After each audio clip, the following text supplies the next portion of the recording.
All right, thank you. So welcome everyone that has managed to join us from wherever in the world you are. We will start perhaps in less than a minute as we wait for some of our colleagues and friends who are streaming in to join us.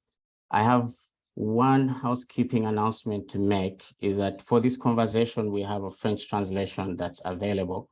So anybody that would like to experience this conversation in French, there is a globe icon at the bottom of your Zoom screen. If you go to it and if you click it, it will offer you the option to experience the conversation in French.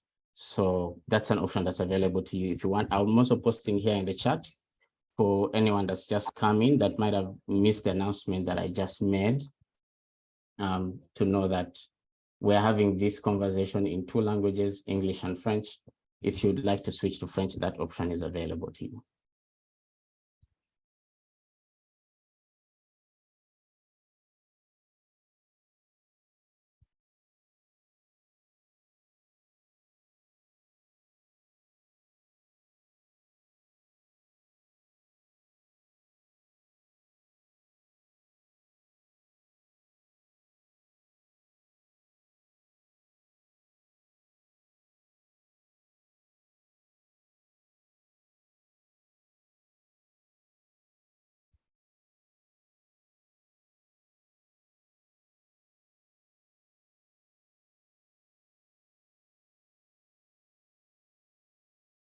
Okay.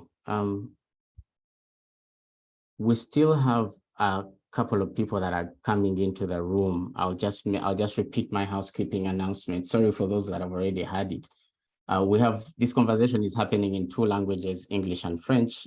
If you'd like to experience it in French, just go ahead and click the globe icon at the bottom of your screen, which will take you straight to the French channel.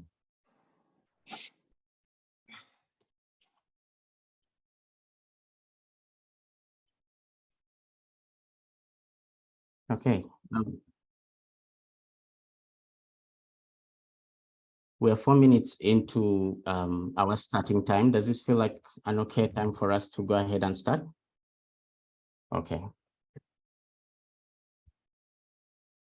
So again, my name is Eshban Kwesiga from the Global Fund for Community Foundations. I'm based here in Kampala, Uganda. Welcome to today's conversation on measuring what matters from wherever in the world you're joining us. I see that we have several countries. We have the Philippines.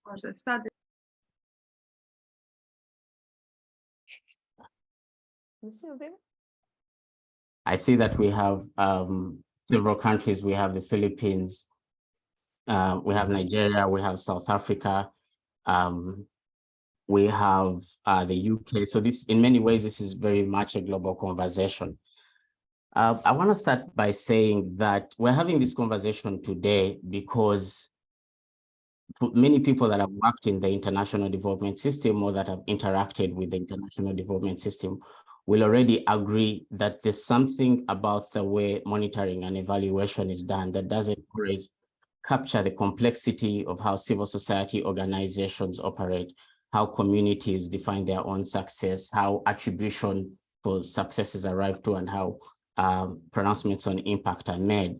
So the one M&E systems as they are right now don't always capture that complexity, but they also tend to be quite laden with a lot of jargon and can be quite technical and almost even intimidating to understand. The other thing is that if you're a small community-based organization, M&E expertise can be fairly expensive if you don't have the budgets to contract a consultant to take on this type of work.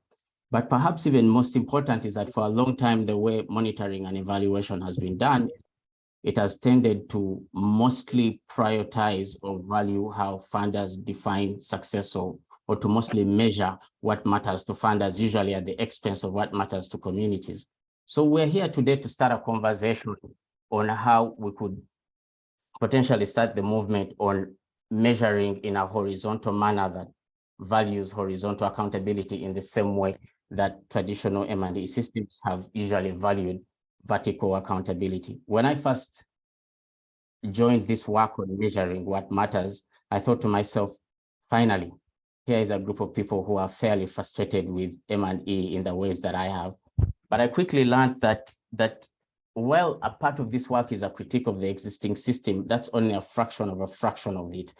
And really, this work is about creating or designing and co-creating new alternatives to measuring in a manner that acknowledges communities. And when we start the conversation on measuring differently or measuring in a manner that acknowledges community, there are two things to remember here. The first is that, well, it's true that there are experts in this room, there are no expertise. So nobody should ever come to this meeting feeling that they have to be prepared in a certain type of way, or that they have to come with a certain amount of expert knowledge to participate in these conversations and to help build a new system.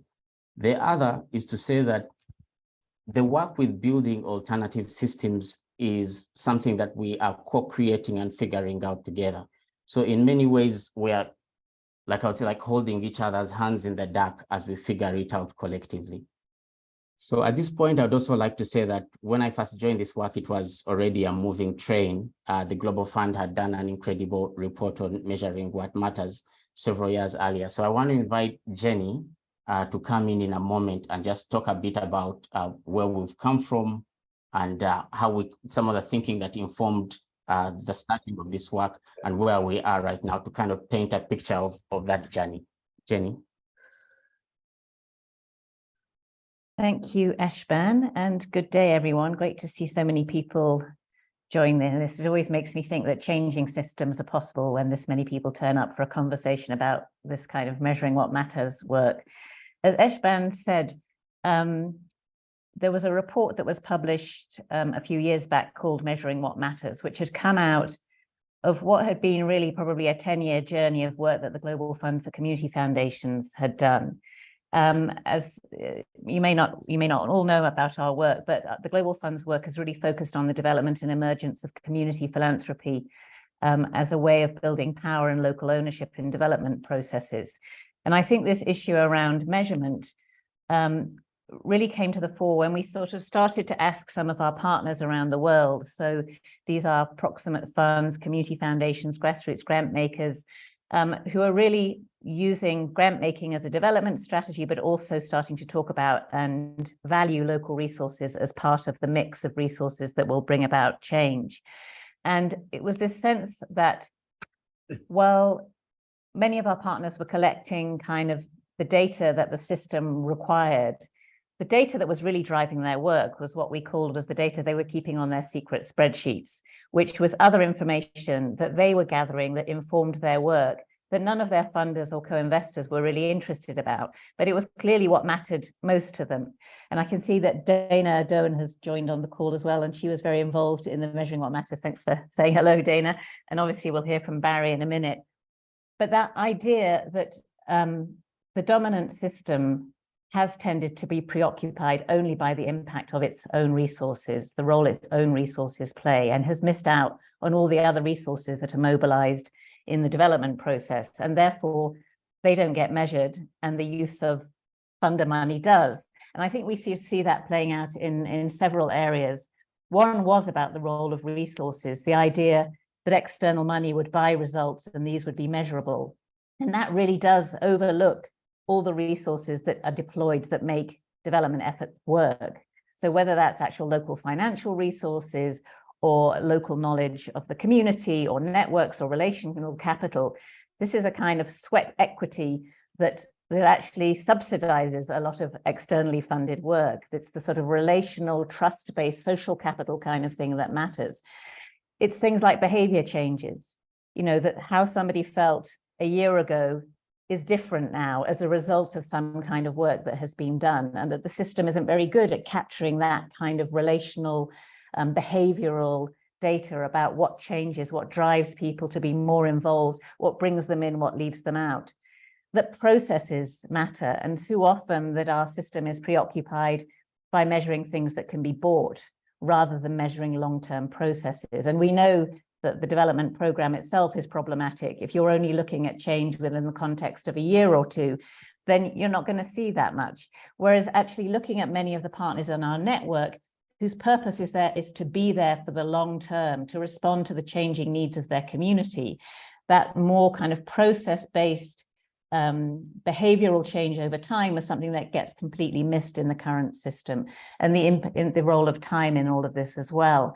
So I think it really sort of forced us to think about why we were measuring and what for. There's clearly a type of measurement which is to do with accountability, perhaps to a back donor, an external funder. But this idea of measuring what matters to those involved in the processes on the ground gets really overlooked in this whole system. And we've been really delighted to support some of the work of some of our partners who've been trying to experiment around asking different kinds of questions and assuming that the center of gravity for measurement should not just be a funder, but rather the communities that we're all trying to serve and make lives better and more equitable. I want to finish with a quote from an environmental economist, James Gustav Speth, who says, "We tend to get what we measure, so we should measure what we want."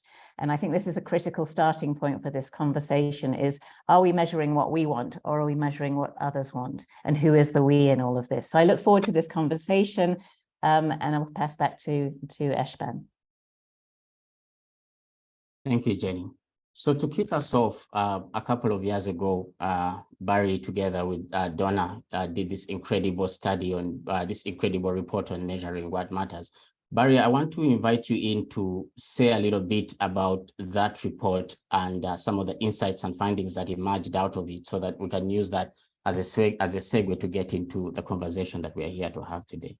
Thank you, Eshban. The first thing to say about that report, which is though Dana and I wrote it, I mean, we actually put the words on the paper and are accountable for what is on that paper.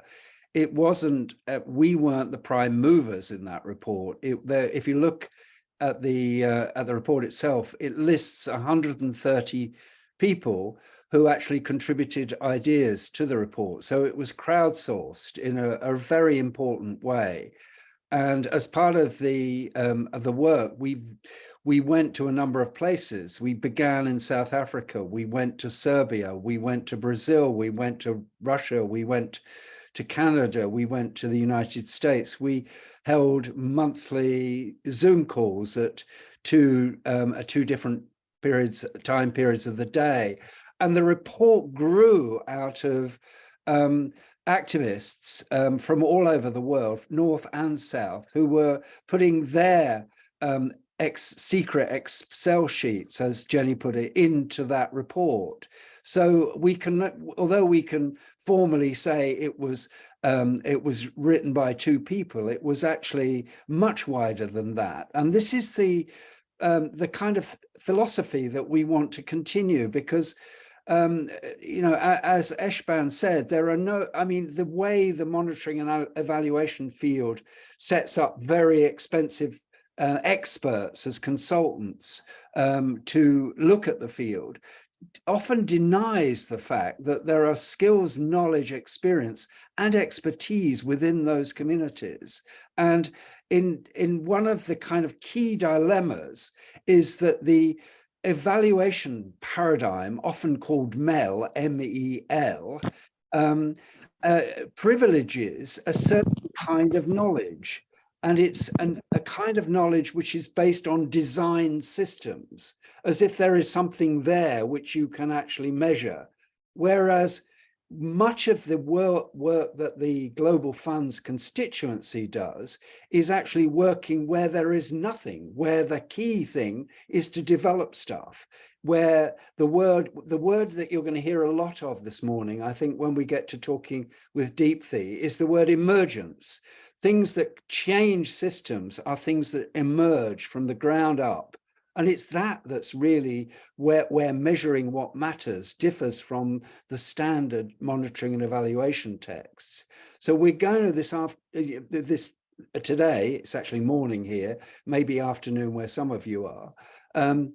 We're going to be talking with Deepthi Menon from the Urgent Action Fund, where she will be setting out a really very well thought through, constructed paradigm of difference, doing things differently, so we can learn from people's experience and lift up different ways of doing things. So I'd like to, if I could, introduce Dipthi and invite her to say, could you tell us a little bit about who you are and where you're from and how you approached all this? So thanks, Barry, for that.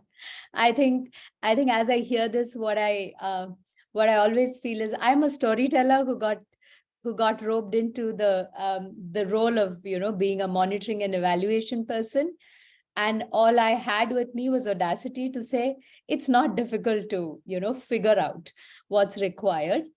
But, and I remember the pitch I made when I was being interviewed for the job.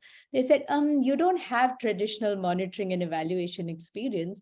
And I said, but I worked in a nonprofit, which was 3IE, International Initiative for Impact Evaluation, which was one of those big impact evaluation funders. I was working with them as their senior communications manager. So I knew what it entailed, but I also knew what might not be required in all contexts, So there was data-driven decision-making, which was seen as very important. All big, middle, small income countries need that kind of data to be able to process and progress. But to move back, I am a journalist, so that's where my storytelling background comes from. But coming into a feminist organization that was just starting up in Asia and the Pacific, Urgent Action Fund is, for people who don't know us, is a set of sister funds, as we call it, which is there in, which was set up in the US, but there is an Urgent Action Fund in Africa. There's one in Latin America and the Caribbean. And we call ourselves the youngest sisters. So we were set up in 2018. And this was also the brainchild of a lot of feminists coming together and realizing that Asia and Pacific need a fund that supports human rights defenders, women and non-binary human rights defenders, in times of need. So as the organization was being set up, one of the things that the leadership was very intentional and firm about was that the log frame kind of approach to support donors and give them change stories that they're looking for to continue funding us is not the path that they would want to go along. So at the very outset, there was an intention that we need to look at a feminist approach to not just monitoring and evaluation, but monitoring, evaluation, accountability, and learning. And it's at the accountability and learning part that then we focused on to figure out who are we accountable to? Who should we be accountable to? Is it just the donors, as traditional monitoring and evaluation log frames usually are in service of? Or should we also be accountable and share our learnings with the movements and organizations that we work with and work for? So that's where the genesis of this using emergent learning as a process came through. And one of my mentors, Michal Friedman, is also on this call. So she and I and our co-leads, we have literally done this journey together to kind of figure out what would it take. So that's how we usually frame any question of inquiry. What would it take to support defenders and organizations through times of crisis, through their resistance to resilience? Does that help, Barry, to set the... Yes, it does. It's immensely helpful, Deepthi, and the power of stories is well known. In reading your materials, one of the things which really struck me as very important and critical to your approach was the decision about what kind of principles you were going to adopt, the lens through which you were going to look at the world. And I mean, I'd like to hear a bit more about that. There was another thing which really struck me, which is very important, and log frames find it almost impossible to deal with, is the issue of the complexity of the issues that you're facing. So on the one hand, you have this series of strong and anti-patriarchal principles where, the human flourishing of everyone is what drives you. And then you've got this external environment, which is extremely complex and hard to understand. how does the way you approach things bridge between the issues of the principles that you're looking at the world through and the complexity of the external environment, which is often hostile towards those principles? That's an interesting way of framing that, for sure. What really appealed to me when I was reading Measuring What Matters recently was how I could do almost a checklist of everything that you all crowdsourced and put together and what we had done. So we did it retrospectively. Mm-hmm. When I was looking at the paper and seeing how it was, the points you put out on, there needs to be motivation to measure, which was what I was talking about, leadership. There needs to be capacity to measure, which was what I was intentionally brought in with, what we would measure. And there were 4 that I put down, which the final was a set of principles. And I believe that, framing the set of principles, especially when we were going into a strategic planning in 2020, and that was the time when we were doing a strategic planning virtually during the time of COVID, we were very intentional that the way we would frame our monitoring and evaluation is on a set of questions which would be anchored in feminist values that are important to our organization. So this was about questioning power. This was about redistributing power. This was about acknowledging our position as a funder. There was also about making thinking visible and unlearning the biases that we bring in. So once we had named those values, whenever there was an issue of understanding or an issue of which way to move, we use these values to decide and collectively decide. So the best part of creating an alternate approach for me is the collective accountability that it builds. There's a lot of effort involved, and I think that's where it becomes tough for smaller organizations which are heavily reliant on funders and what they seek from them as outputs. For them, I understand the difficulty involved, because any alternate processes, I think, are facilitator driven. You need an external eye. You need a 20,000 feet perspective telling you what are you sitting on. Because for a funder like us, we've moved from COVID as a crisis through to Afghanistan, the Myanmar coup, Sri Lanka political turmoil. All of this are happening not one after the other, where we are picking lessons from one and pulling into the other, but it's happening simultaneously. So very often when we talk to each other, the way we talk about it is, imagine you're sitting in, one of those Japanese bullet trains and everything's whizzing past. But how do you keep that sense of stability within? How are you able to look at what's happening and still derive a sense of, okay, this is the context we are working in. We still need to have a measure of, collective care in place to be able to figure out, how to respond with care and with the resources that, the communities that we work with need. So these to us, the values, setting it up on values was important. But another important thing, Barry, is about how committed are you to the process? Because like Jenny was mentioning at the beginning, the situation that we would have set out our intent and goal for programs would not be the situation even 6 months down the line. So how do we make that shift? What do we rely on? If you say that, you need data before you can shift, then you're, not giving true credence to the intuition, the collective intuition of the team. And it's not just about the intuition of one person and, do we go with one person's idea of how we should go? But if we were to collectively decide based on what we are hearing from the ground, what we are realizing is that robustness of the process stands us in good stead as we move along.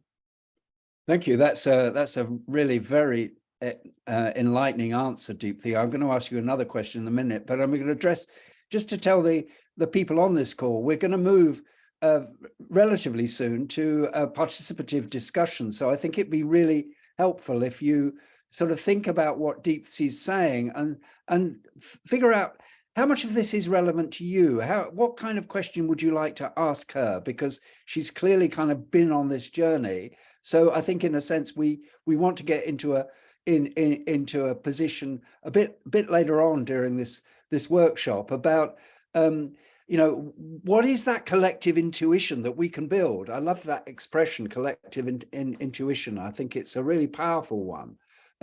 So what's going to be the collective intuition that comes out of this conversation is a kind of question that might stimulate to ask a question from your own point of view.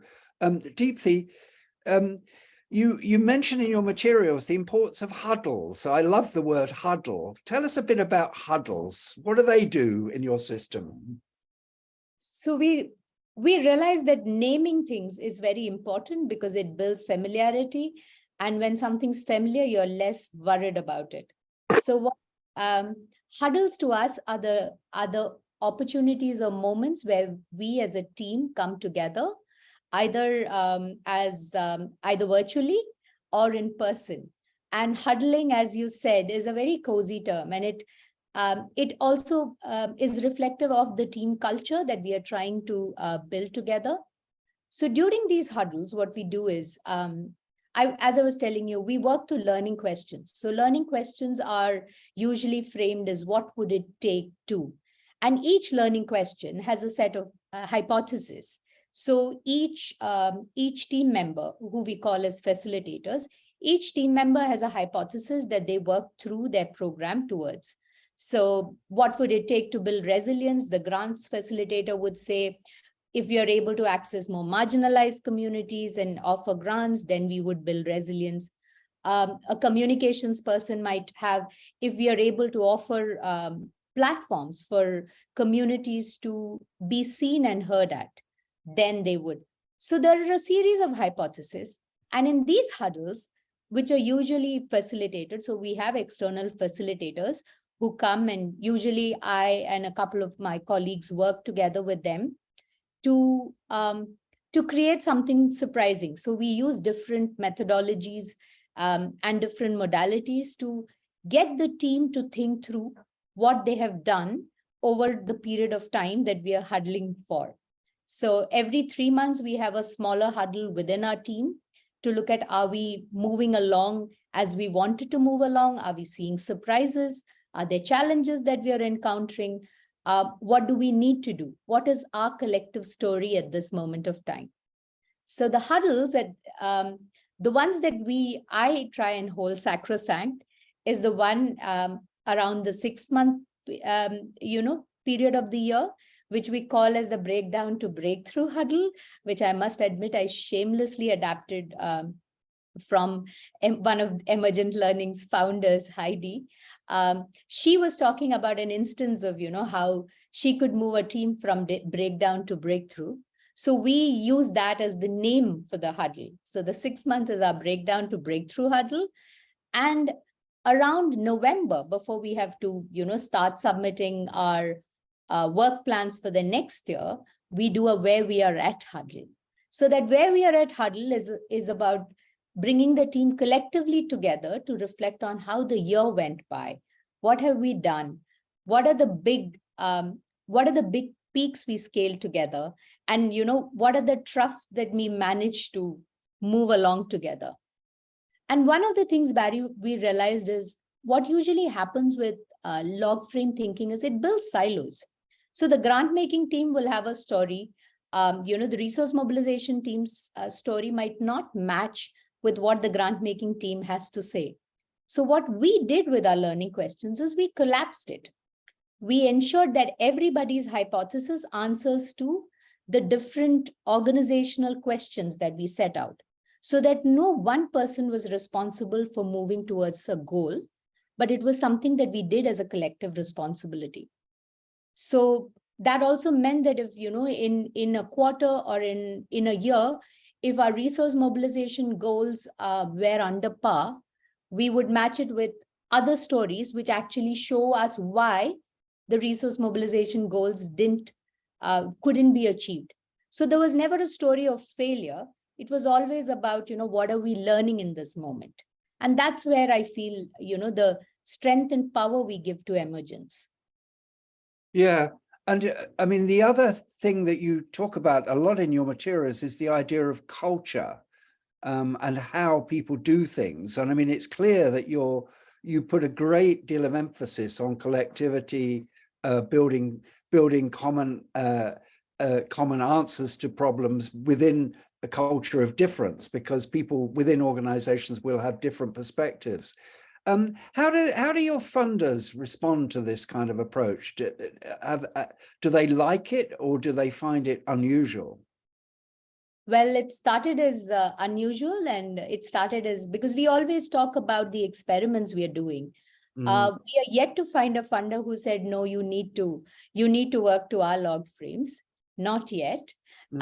Even bilateral donors that we are working with are very interested, because what I understand is there's rampant dissatisfaction with how we are measuring.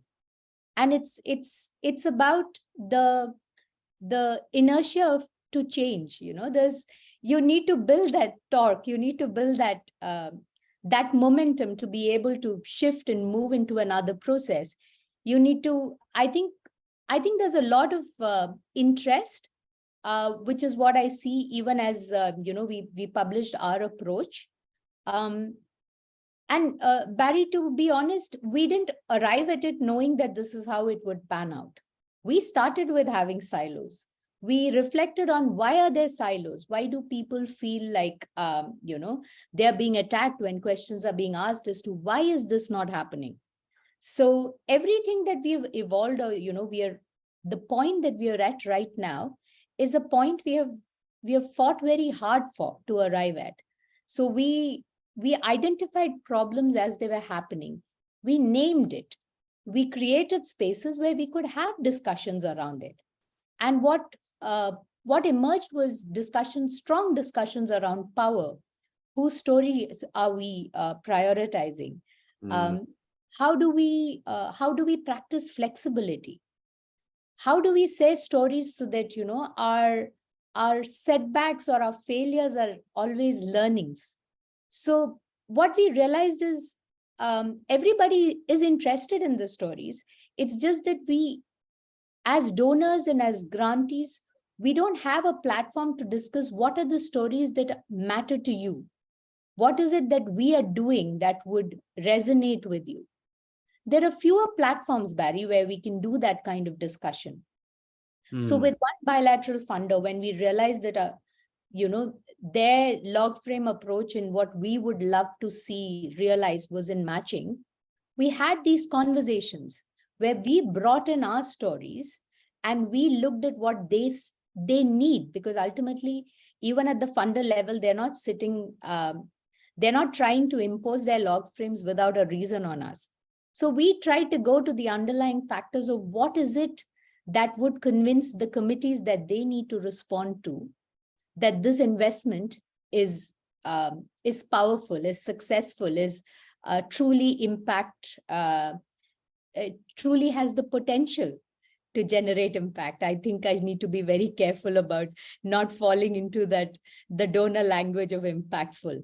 So I think collectively framing those definitions was what has been succeeding for us so far.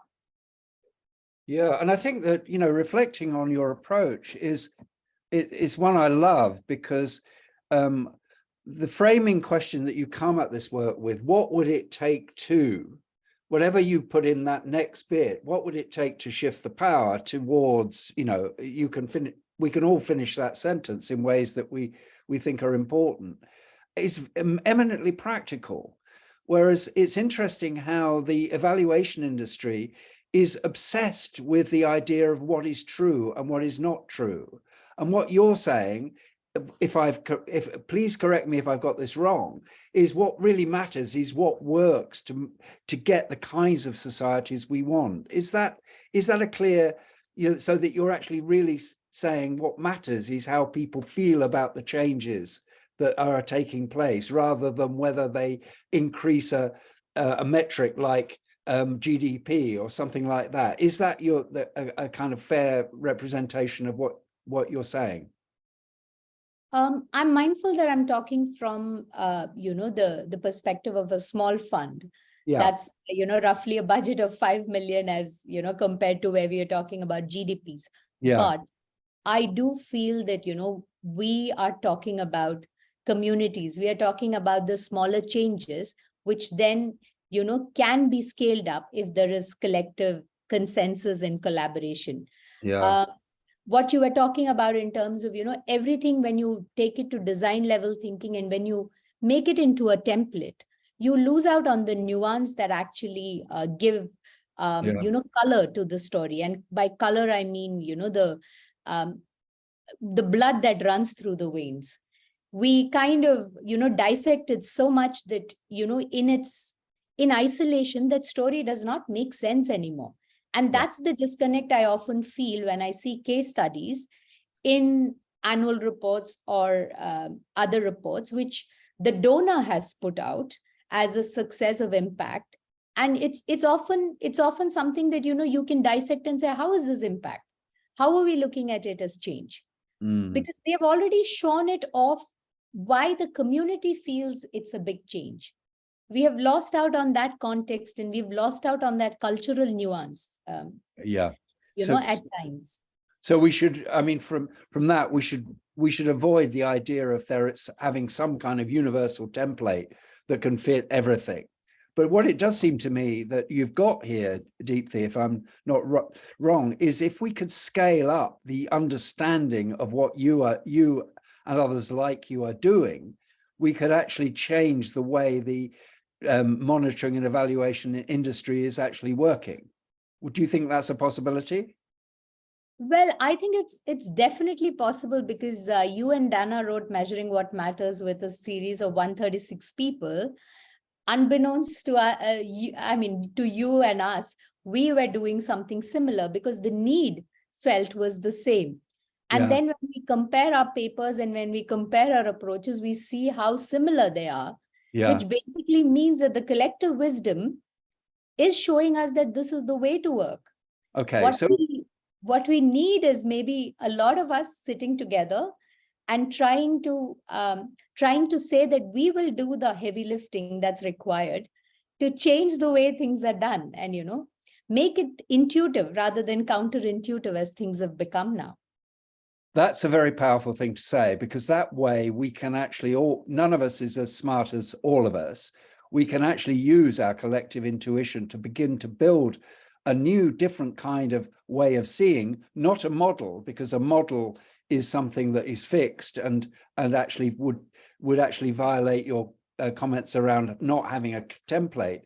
But actually, if we could begin to see that different strands coming together can build a picture of complexity that fits with an evaluation model that suits Shift the Power, because Shift the Power is coming from all sorts of different angles, and there is no single template for that. So I think this is a point we might actually begin to bring in people. I see that Aaron, you've made a comment. I'd like to now to just, if we can, switch gear. Thank you so much, Deepthi. What thoughts and comments people would like to make? So put your hand up so I can see you. Don't be shy. I'll call on you, Aaron, first. Perhaps you could make a comment. Sure. Thanks, Barry, and thanks, Deepthi. This is a really exciting conversation to be part of. And I was just struck by the two words that are in the title of the session, Measuring What Matters. And I'm just interested to know how especially in the work that you're doing, and perhaps others on this call can chip in, how do we really assess what really matters to us, to the organizations and communities that we work with, as well as perhaps the funders and donors that we are needing to be accountable to? And then from that point, figure out, A, does it need to be measured? And if so, B, how could we measure it effectively in a meaningful way that is also meaningful for us, for our processes and the communities that we are serving? Yeah, right. Thank you. Do you want to make a comment to that, Deepthi? Yeah, I would just say, what do we need to measure needs to come from the community that's doing the work. What is important to you to measure? So when we were presenting our our framework, our learning approach to some set of donors, one of the questions that they asked is, do you feel like you're collecting all the data that you need, or do you feel like you're using all the data that you need? And it took us a moment to reflect on it, and we realized that we use all the data that we collect. We could perhaps collect more data, but whatever data we collect is being used. So in a way, it's a very sustainable practice that we are building, because we started small. Instead of collecting a lot of data across a lot of indicators that didn't intuitively make sense to us, we kept on adding indicators depending on what was being asked. And as we realized what stories could come out of it, which would benefit not just us receiving more resources, but also the communities, because ultimately these are stories of communities that we are sharing as a fund. Does that resonate, Aaron? Yes, partially, Deepthi, but I'm also really interested to know the things that are really hard to measure, like the way people feel and how that changes over time, and people's relationships and attitudes, beliefs, perspectives, sentiment, even the idea of resilience. So we're working on that right now. I'm working on a program called Shifting Narratives. So one of the dilemmas that we are sitting with is, how do we know, what narratives have shifted? What is the time frame that is sufficient to say that? So I think starting with, something like saying, we don't know, we are experimenting with this, having convening. So we as a fund, we are very intentional about centering care in all our approaches. So we have convenings where we bring in defenders and organizations, and we have these kind of conversations, Aaron, just as you were saying. What are we feeling? What is the sense right now across communities? And what we realized is that cross-pollination that happens when we bring different communities together and allow them to hear each other's stories, that gives a different energy, and that also results in a lot of stories that then these communities share in their own way. So what we usually, instead of figuring out how to measure them, what we try and do is we try and build, relationships of trust with the donors, the communities that they're, ultimately giving money to via us. We try and have convenings where all of these groups are brought in. And we rely then on, the age-old traditions of storytelling and, facilitated sessions to bring about these stories, rather than thinking about how do we create indicators that, we measure. And as I'm saying this, we still a 5-year-old fund. As we go along, when we are looking at setting indicators for shifting narratives, I think your question will be very relevant to us. Thank you, Deepthi. Very exciting. Thank you. Can I turn to you, Alan? You've made a comment in the chat, Alan Hudson, that is, about the UNDP sandbox. Would you like to tell us a little bit about that?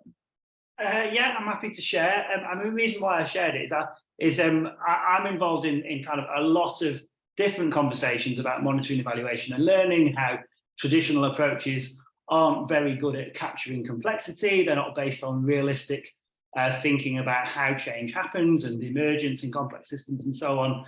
And it seems to me that there are strong parallels between many of those conversations and this conversation, but this conversation has a greater diversity of experience and perspective than some of the other conversations that I'm in. So I mentioned one of them in the chat, which is a thing called the UNDP M&E Sandbox that has been organised and running for about 9 months now. There's a lot of information in the link that I shared. It's a really interesting and useful exploration of innovative approaches to M&E, including ones that are kind of more amenable and more fit better with locally led development. So I think it's worth looking at, and there's a great opportunity, I think, to bring some of these conversations together with more input from people with the diversity of experience and perspective on this call. So if people are interested in more, drop me a line. I'm happy to help make connections or point people to interesting things that's going on. Thank you, Alan. Yes, I'm sure people will be in touch, and I'm sure that we in the Global Fund will be in touch with you about that. Thank you. Chloe, you've got your hand up. Hi, thank you. I'm Chloe. I hope my connection holds. I'm calling in from Brussels, and I work for the Life and Peace Institute. And I just wanted to share, I think it's really interesting hearing a lot of these conversations and a lot of echoes from what I think peace building organizations have been thinking about for a while. Because of course, measuring peace and how people, especially at a community level, come together and better get along and change perspectives of one another are, of course, really hard to measure and happen in very, very complex contexts. And I think what we've been thinking about a lot is, and using kind of different models, is outcome harvesting, outcome mapping, but really kind of thinking about how do we work with the communities that we serve and that we are engaged with and our partners in identifying what matters to them and what they want to measure. And I think what we did last year as part of a kind of micro grant initiative is reflect on what we as the Life and Peace Institute wanted to learn and what we needed to, what the information we needed to gather for our own learning purposes, but then also for our own reporting purposes, but then also distinguishing this with what actually our partners that were community-based organizations working in Nairobi's informal settlements, what they wanted to learn. And we made a distinction between those different things. And we took it upon ourselves to be responsible for gathering the information that we wanted to get and support them to gather the information for their own purposes and their own kind of accountability within their own communities. So I think that was, I kind of maybe comes back a little bit to what Aaron was kind of reflecting on, is like making the distinction. And it's okay to have different things that different people measure and reflect upon in different kind of spaces. And so we would then kind of use the CBO's reports to ask them questions orally about what mattered to them. And we could then, you know, deepen without having them to report in writing and to send us long reports that usually also don't necessarily exactly get to where we wanted to get. So we were mindful of what we were asking people and how we could be better supporters. But then we also did this training on, you know, what is MEL with them, but we removed outcome and output and all of these things. And we were just thinking about how they see change in their communities, how people have told them that they've made a change in their communities, and kind of started this whole reflection with them. And then based on kind of their newfound understanding of MEL, removing all the jargon, we asked them to co-develop all together. So this was 7 different organizations. We asked them to co-develop a tool to monitor. And they decided what was on that tool, and they used that tool. And these were young organizations. And so we also did a lot of learning about, you know, what changes we were bringing to the model, how that made them feel. And it was really great to see, like, a lot of them just having been invited to co-design with us, and then to use this tool made them feel really very empowered, whatever we feel about the word empowered, but they felt very confident. They said they would bring the tool to other donors. And I think that was also just something as well that kind of hopefully lasts as well beyond what we're able to provide in this specific context. So those are things that we're kind of testing out. And I think deeply what you're saying is, I think, is like, you know, constantly trying and constantly reflecting, but also never assuming, and just asking questions and asking what people want and how they want us to support them as best we can. One thing just to put there, if it comes to the conversation, is I think we're testing out these things, and we're finding that some of our donors that are a lot more traditional, you know, EU, Sweden government type donors, you know, a lot of people are quite flexible. But what I'm seeing as well internally is that we also need to unlearn how we propose different models to our donors. And so constantly I find myself, you know, encouraging colleagues to say, just, you know, let's ask to do things differently. And there's a lot of things that people don't feel a bit shy to ask, or feel that actually, you know, the EU will say no to this approach. And of course, there's a lot of, you know, reticence at that level as well. But I think it's also having these conversations with those bigger donors and smaller donors is also really important. So thank you very much for today's opportunity. Thank you. I'm going to give Deepthi, there's a lot in what you've said there. I'm going to give Deepthi a kind of an opportunity to reflect from her point of view about what you've just said. Deepthi, what do you make of that? I agree with most of what Chloe said. What I would add to it is what we also worked with is the complexity of diversity of languages, because we work across Asia and the Pacific.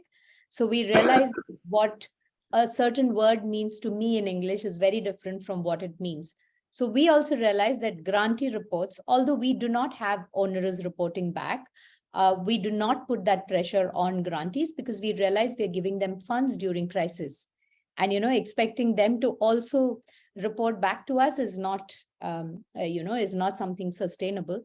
So what we've realized is art is a beautiful way of bridging gaps. So we have been trying, and in our regions, what we realize is there's a lot of oral storytelling, and there's a lot of ways in which stories are captured, which they don't bring outside. It stays within the community, the wisdom of the community, you know, how they look at crisis, how they look at early warnings, you know, in our context. You know, the wisdom is there within the communities, but because there is a language mismatch, there is a perception mismatch, it's never brought out. So all of what you said, Chloe, have been practices that we've been using, and we've been encouraging, our grantees and other, advisors, others in our ecosystem to use what we have developed, but not think of it as a template, because those templates, are hard to work with. But to develop something of their own, and wherever we could offer accompaniment or support in terms of facilitating or creating spaces, that's where, we try and come in. So, and hard relate on the donors bit. I think where we have succeeded, or where we feel we are making a difference, is we are claiming space. We are saying there is a different way of doing it, that, we could give you a model which is different. And once donors hear that, they're willing to engage with it. It's when you're willing to play ball the way they want to, that then, the power shifts. Thank you. Thank you, Deepthi. Bring you in, Mikhail. Thanks, Barry. So as one of the facilitators that's been supporting Deepthi and the Urgent Action Fund in this work, I just wanted to add a few things that for me, I think are really novel about this. The one is that the approach to monitoring, evaluation, accountability, and learning is completely linked to their programming framework. So it's not a separate thing that only one person does. The learning questions are linked to the learning of what they're trying to do in their programs. And so that makes it a much more integrated approach than something that's trying to measure primarily only impact. So the accountability is not only to the impacts, but also to learning about their own thinking and their own understanding about what they're doing. I think that's what Deepthi was hinting at when she was talking about learning from these crises in real time. You're not waiting for 3 years or 5 years to get your feedback. You're actually tracking things as they're happening. I think that the agility, and well, in their case, it's a necessity because they're working in crisis, but I think everything's changing so much all the time anyway. It's true, even if you aren't in crisis like that. So I think that's really important. I think the other thing that's interesting about their case is that because they're a donor that provide grants, they do have a database with a lot of numerical data. So there is an ability to do a certain kind of quantitative analysis on how many people here, how many people there, those kinds of things in different regions. You can get a kind of numerical spread of stuff because it's in their records anyway. How you use that and what you do with it has to be linked to what you're trying to learn about it. So the questions are coming from what they're actually trying to learn about, what they're trying to impact. And I think that's really key. And then the last thing I think that's really key, that's been implicit in what Dipti's saying, is the way in which they use their learning practice to build relationships across the entire ecosystem. So it's not just to find out if it's working or not, but it's strengthening the network of people. And they've got, I don't know how many advisors now, 130 or 150 or something, spread throughout the region, who are all involved in helping make decisions about who gets grants. They also support the grantees. The grantees are part of these networks. I mean, they're not just giving money, they're building relationships across a huge, vast terrain. And the learning approach is central to helping to build that, as well as the programming. So I think the integratedness of it with the programming for me is really insightful. I just wanted to say that. Thank you. Thank you. I mean, that's really powerful. And there's a lot of important points there, which is we should be looking at data from multiple angles. And, you know, stories are one beautiful source, but actually we shouldn't be neglecting numbers, and neither should we be neglecting art too. It says often what emerges is a synthesis of all different kinds of things which fit the context, which I think is important, but also in the process, as you say there, to build the power through network development, because if you're influencing people, we're actually building relationships into a kind of bespoke constituency who can be a constituency for change that can advocate for this new kind of approach.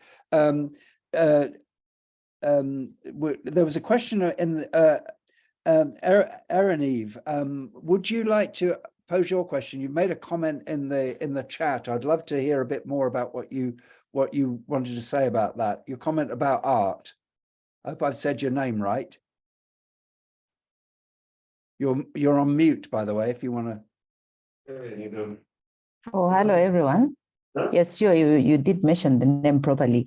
I was just interested to hear about how they use art in the program and at what stage they start using the art. I would like to hear more about that. Thank you. So we use art across board. It started as something which we felt was a unifier, one that allowed us to take our messages across context, cultures, and linguistic divides with very little lost. So if you look at our website, we have a lot of cultural influences, languages that we've used there. We've tried to make it as accessible as possible, because ultimately the power we felt was in diversity. So we use art across our reports. We use art in our convenings. We ensure that there is always a creative facilitator who's bringing different modalities in, especially since we are aware that, most of the communities, organizations, activists, and defenders that we work with are either in crisis or have come out of, a certain amount of crisis. So art is used as a therapeutic and collective care tool as well. Increasingly, we are using it in our Shifting Narratives program. I could pop in a couple of links of what we've been trying to do in terms of shifting narratives. What we realized is that, especially when we use art in convenings, that visual documentation then becomes a tool when they're facilitating in their own little spaces. So something that, they experienced in a convening that we did. I'll give you an example. So we did a convening with about 30 activists and defenders across Asia and the Pacific. And what we realized out of it is we pulled together all of the little stories that they shared with us, and we created an infographic on what resilience means. We kind of mapped it across the different kind of practices, thinking philosophies, and different approaches people took. And that that infographic, a grantee from Sri Lanka sent us a photograph later where they were using it as a resource to help their activists understand that, these are all ways in which we could explore resilience collectively. And that then became a workshop tool for them. So we've been trying to see different ways in which, art can be a bridge between different contexts and cultures, but also between philanthropy. That's our new hypothesis.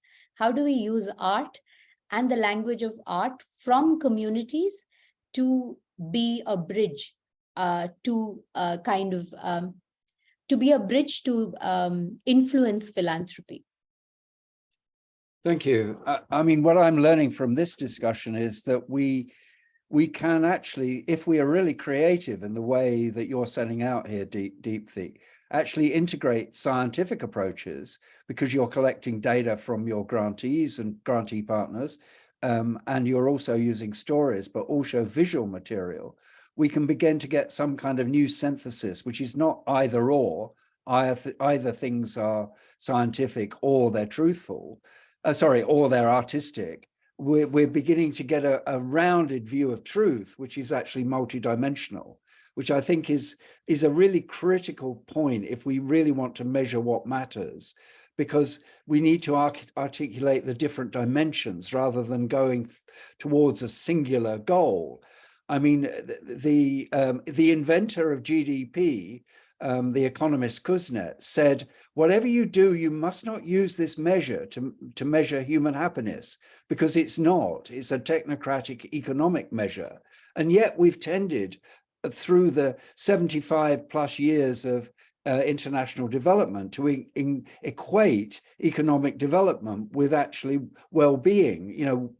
Being well off is not the same as being well. So we need to kind of expand our mind horizons in these kinds of ways if we're going to make progress. And there is no simple formula to do that, because an algorithm will always be limited, because it rules out certain things. So we need a different kind of imagination mindset to be able to build the kinds of societies we want. That's where this discussion is taking me. What would help? Here's a question for the audience, the participants rather than the audience.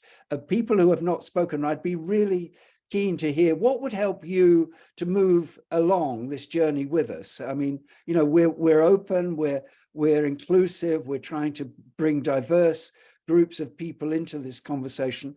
What would help you either in your own situation, the community you're in, the organization you're in, the field of work you're in? What would help you move forward? Any kind of things, because we are trying to develop this field, and we need to be in this together. I mean, I love Deepthi's framing about the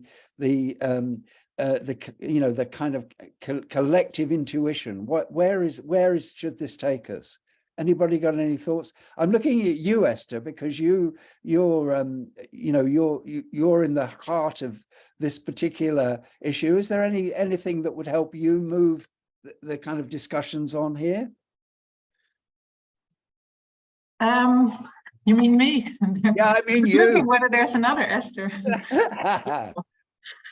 Well, I'm listening with a lot of interest. So thank you very much to all of you for sharing. And I was really triggered by what Deepthi said about taking this to donors and Chloe as well, and engaging them and being bold in proposing other approaches. So I think it's definitely something that we can also take along with us. So I think, hearing more examples of what it looks like in practice, and what are the bits that resonate with donors, or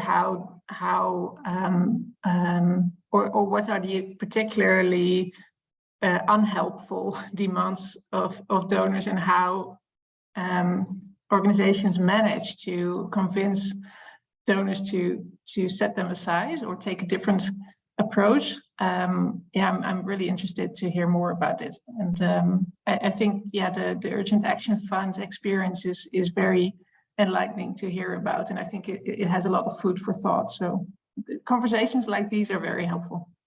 Yeah, and thank you, Esther. And I mean, I think one of the things that's really come out for me so far is actually evaluation is something that should happen now. It's not something we should be thinking about of just over a 5-year time plan. We should be actually thinking about, particularly given the state of crises in the world, how do we actually evaluate what there is all there in the moment? Would anybody like to kind of contribute thoughts from their own experience? Barry, I think there's a question for you that I see in the chat. Oh, yeah. Okay. It's about the paper. Yeah, it's about the paper which Tyler's added in. It's about the novel methodology raised in the Measuring What Matters report. Would be keen to hear more about anyone's reflections on choose your favorite indicator and add a story method as an approach for enabling space for agency. Yeah.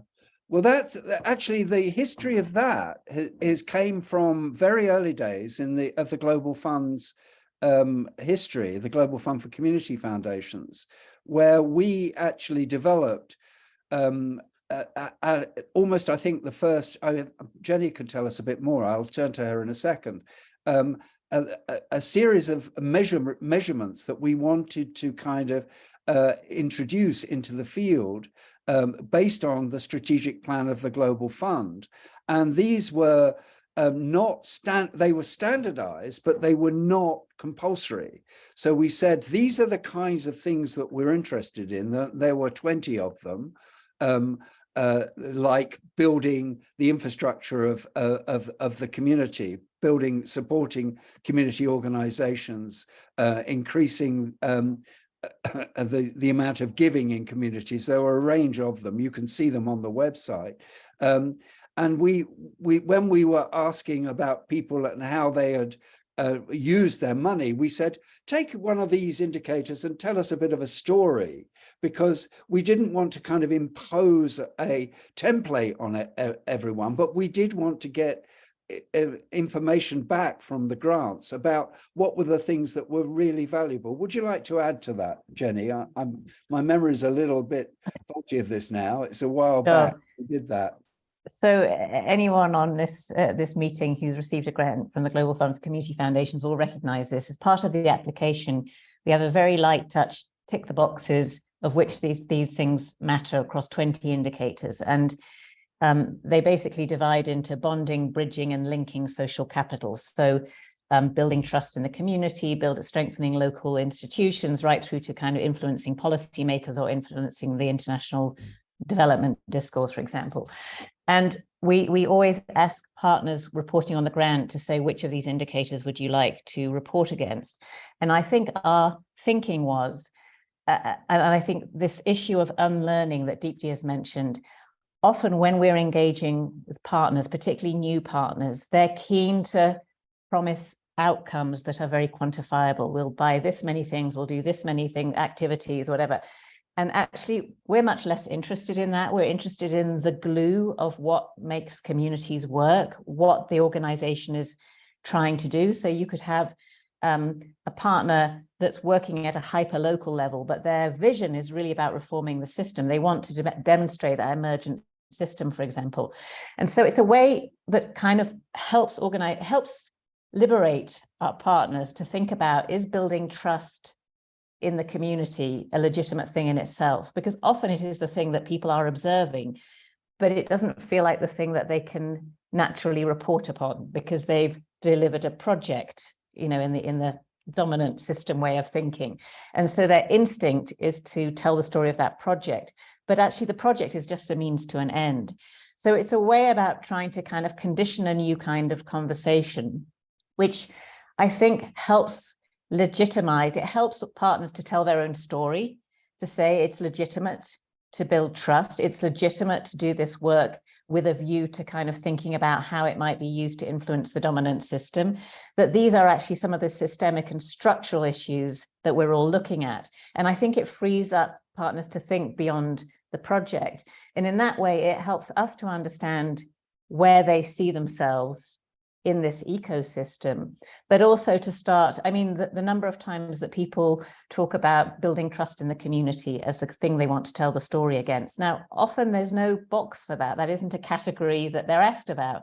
So it's been a way, I mean, we collect the sort of the story of the grant, but this is a different way. This is the story of the field, of the work, if you like. And I think it creates an enormous richness, which essentially binds this work together, because we work across many countries, many different organizations working in many different communities.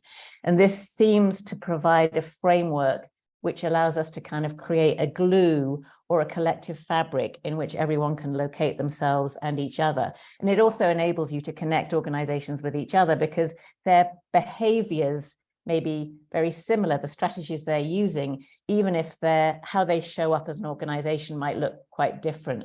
So I think we found that a very enriching way to understand the work, but also hopefully to help organizations to feel that they can articulate this in a story in a legitimate way, because it's something that fits into a larger body of work.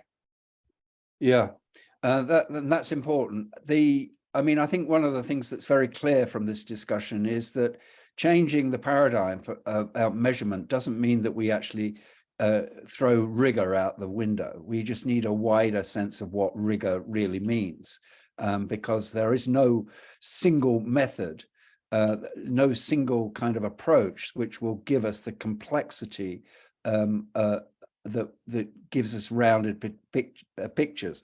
And one of the commonest problem is how do you measure soft variables like trust? And we really need trust is at a premium in the world, and we need to put that into everything we do, and we need to find good ways of actually capturing that. And tick boxes is not necessarily the right way to do it. It's one way, but without that kind of richness of the experience, as Deepthi has said, context is really important. There's a few questions. Tyler, you wanted to come back. We've got. I'd like to go to after that to B from Global Green Grants Fund, and Julia, you've got an interesting point. So I'm just conscious that time is moving. So Tyler.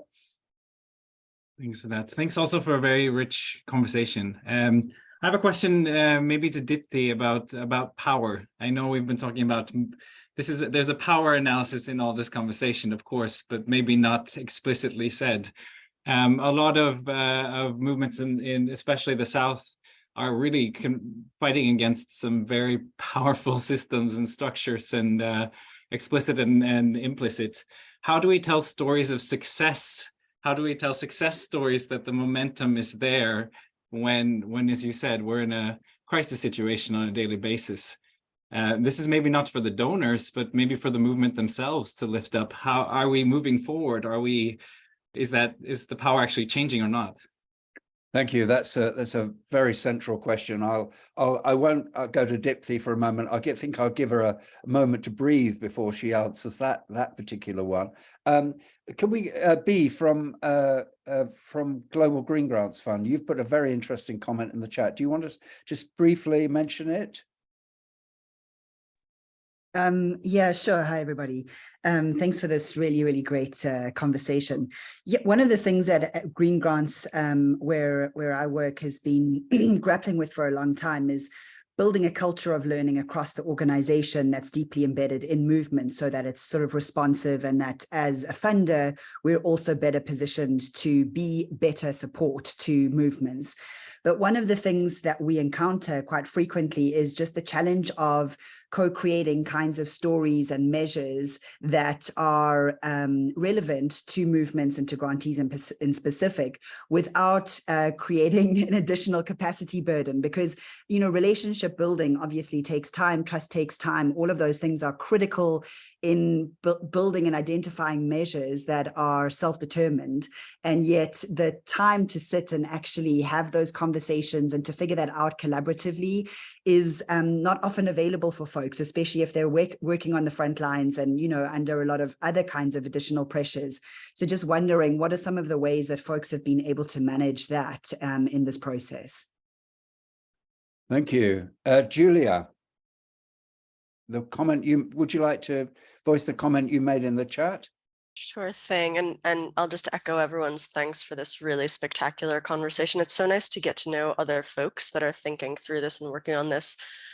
I've found that a huge role that a number of community-led philanthropies and foundations play is actually the role of translator. So translating what the community-led grantees do into the indicators and outputs that large-scale funders, often bilateral funders, are interested in and name as important. And that role has been absolutely fundamental in ensuring that communities are able to access resources to do the work that they find important. But it's also a huge role and quite time consuming, and creates some very complicated power dynamics, as Tyler mentioned just now, and as we've been talking throughout the conversation. So that's, to me, that's a big question mark to community foundations and to the role that we imagine community foundations can be playing going forward. Thank you. That's another really great question. Ansis, you've put a question in the chat. Would you like to just articulate that a little bit more? You said you had difficulty finding the precise formulation of the question. That really doesn't matter. We're all equally kind of learning on this call, and actually being confused is I think a good thing given the state of the world. So would you like just to say what you're thinking in the chat? Yeah. Hi everybody.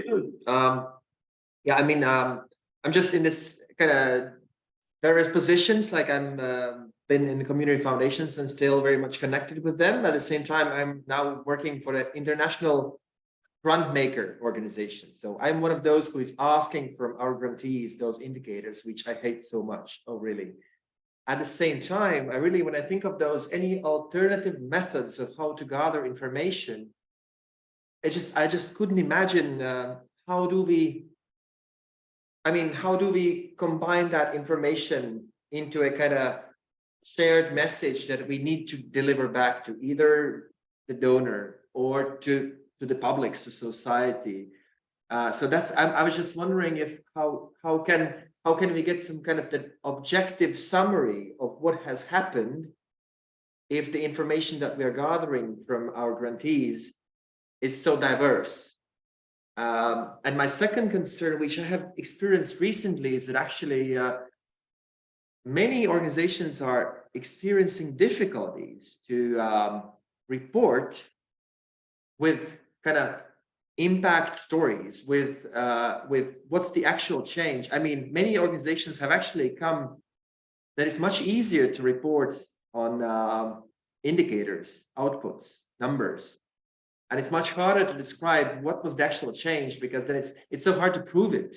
It's so hard to make it evident. Does it make sense? Thank you. I think I'm going to, I know there are other things bubbling up in the chat. We're just really kind of getting going now, just as we've got to finish. But I think one of the things I want, I'm going to ask Deepthi just to reflect on what she wants to from those final set of questions, and also from more generally. But I think one of the things that's very evident to me from this conversation is that this conversation is just starting. We need to continue it, and we need to continue it quite quickly so that we can build on the momentum that's been created through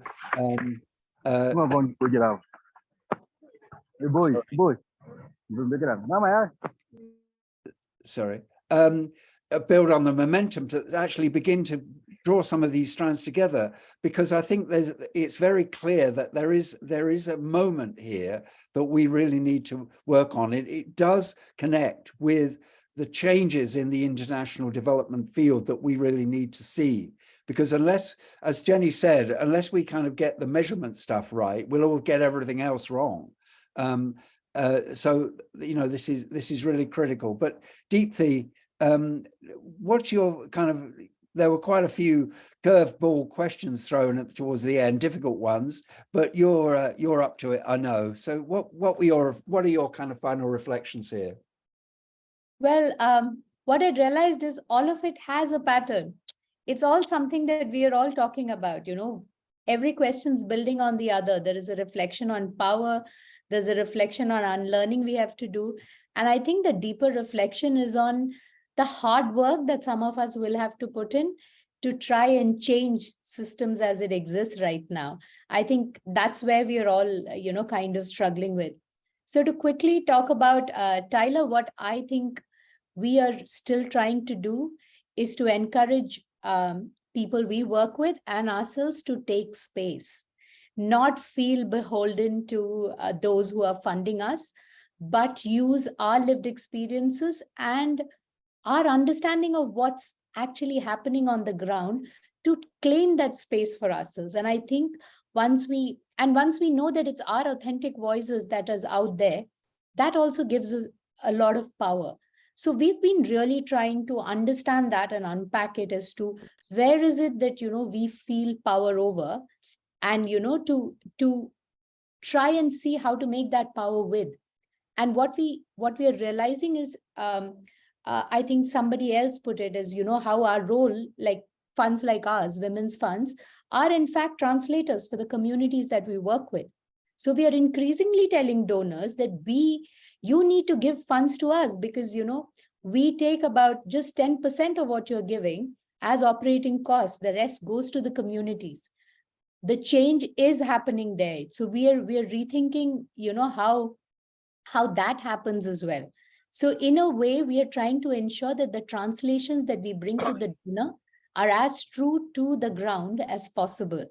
And we are trying to ensure that we are not taking their spaces, but we are trying to build spaces where they can truly be what they want to be.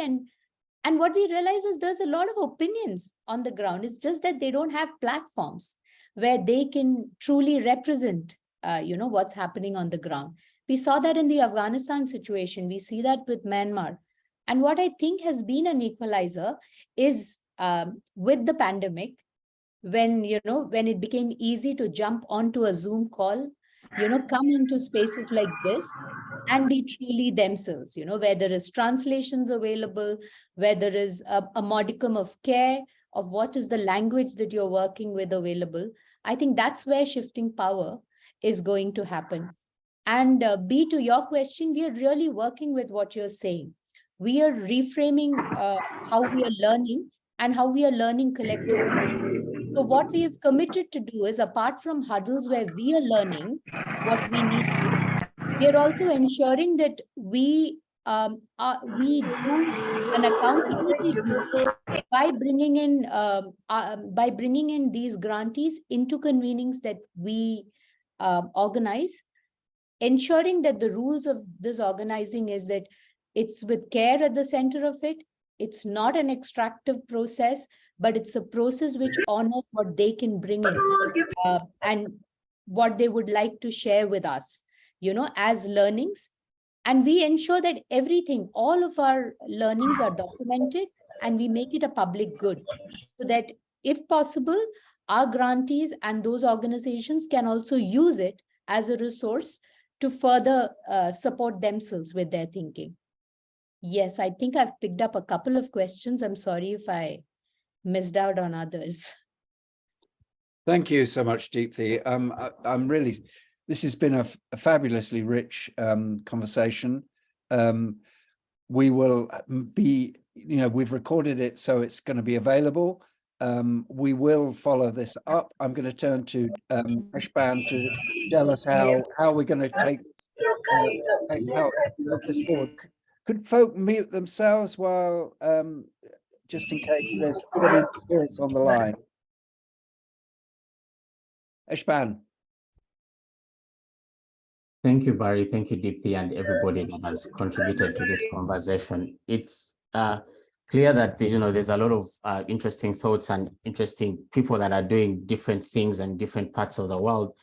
So before we close and before I hand over to Jenny, I just want to say that we see a lot of value in connecting some of the stories that people are doing or some of the things that people are doing independently. So if anyone has any stories or thoughts or ideas on how they are measuring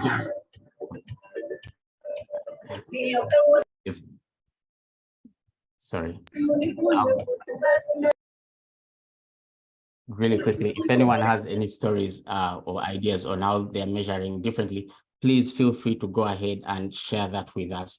We are always happy to publish that, because myself, Barry, and Deepthi was talking last week and saying that one of the challenges in our sector is really the question of confidence. And in one of the conversations, we talked about, the courage to ask and the courage to do.